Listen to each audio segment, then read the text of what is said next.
Assalamualaikum warahmatullahi wabarakatuh.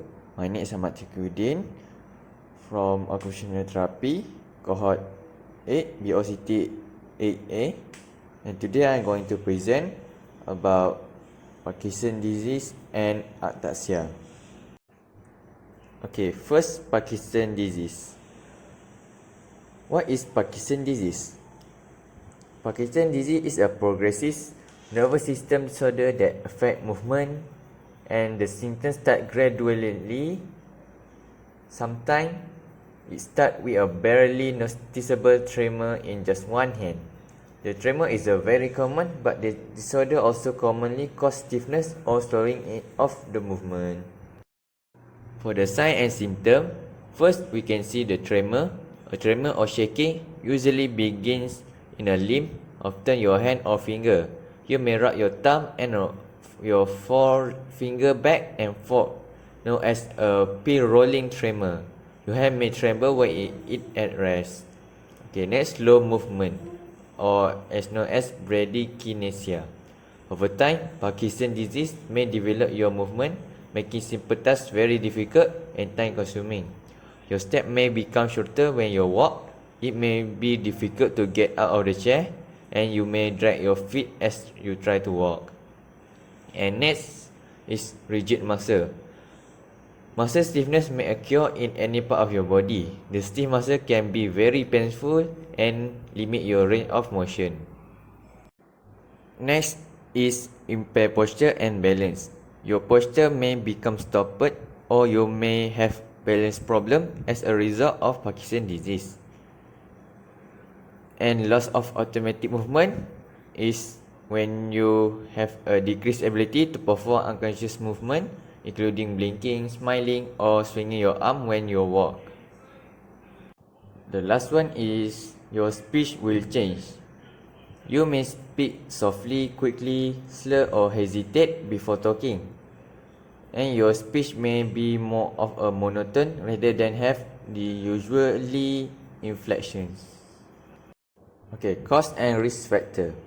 The cause of Parkinson disease is still unknown, with both inherited and environmental factors believed to play a big role. For the genes, those with an infected family member are at an increased risk of getting the disease, according to the researcher. And for the environmental trigger, exposure to certain toxin or environmental factor may increase the risk of later Parkinson disease, but the risk is relatively very small.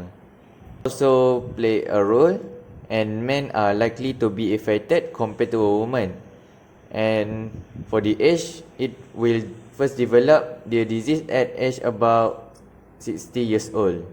There are no cure for Parkinson disease, but there are treatments that can help to reduce the effect of the symptom. There are 5 stages of Parkinson disease. First stage, the symptoms at this stage are mild and do not interfere with daily activities. For the stage 2, symptoms at this stage become worse, making daily activity more difficult. The person is, however, able to look after themselves.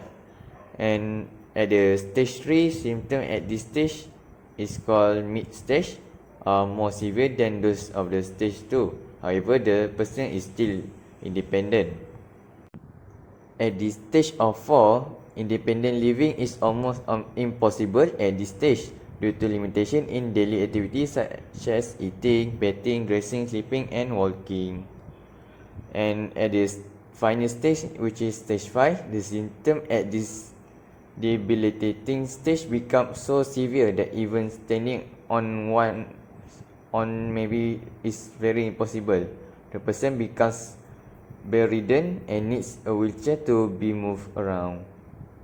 The treatment that we can do for Parkinson disease, first we can use medication to help to treat the symptom. The medication can help increase the level of dopamine in the brain and control their non-movement symptom. And next, deep brain stimulation. For the people with Parkinson disease who not respond well to the medication, doctor will recommend them to try the deep brain stimulation During a surgical procedure, a doctor will implant the electrodes into part of their brain and connect them to a small electrical device implanted to the chest, and device will electrode painlessly stimulate the specific area in the brain that control movement, which may help them to stop of the movement related symptoms of the Parkinson, such as tremor, slow movement and rigidity.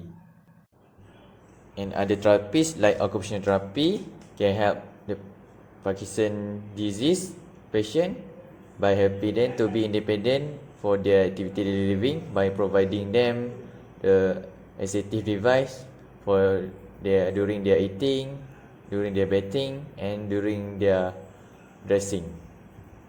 And physiotherapy can help them to strengthening their leg and improve their balance. Okay, for the next condition is called Ataxia. Ataxia is a term for a group of disorder that affect coordination, balance and speech. Ataxia also can be described poor muscle control that can cause clumsy voluntary movement. And people with ataxia often have difficulty with balance and walking, speaking, swallowing, tasks that require a high degree of control such as writing and eating, and for their vision. For the sign and symptom, we can see them have a very poor coordination, walking unsteadily or with the feet set wide apart, have a very poor balance, difficulty with fine motor tasks such as eating, writing or buttoning their shirt, change in speech, involuntary back and forth eye movement, and has a very difficulty to swallowing. There are three types of ataxia. First, acquired ataxia, where the symptom develop as the result of trauma, a stroke, multiple sclerosis, a brain tumor, nutritional deficiencies or other problems that damage the brain or nervous system. Next is hereditary ataxia, where the symptoms develop slowly over many years and are caused by faulty genes that a person inherits from their parent. The most common type is Friedreich ataxia. The last one is idiopathic late onset cerebellar ataxia, where the brain is progressively damaged over time for reasons that are unclear. What causes ataxia? Ataxia usually results from damage to a part of the brain called the cerebellum, but it can also be caused by damage to other parts of the nervous system. Head injury, lack of oxygen or long-term excessive alcohol consuming and by heredity can be the cause of ataxia. Ataxia can be treated by speech and language therapy that can help them with their speech and swallowing problem. And for physiotherapy, they will help them with movement problem, and occupational therapy will help them to cope with their daily activity problem since their mobility become challenging. And occupational therapy will recommend the device that can help them to ease their tasks.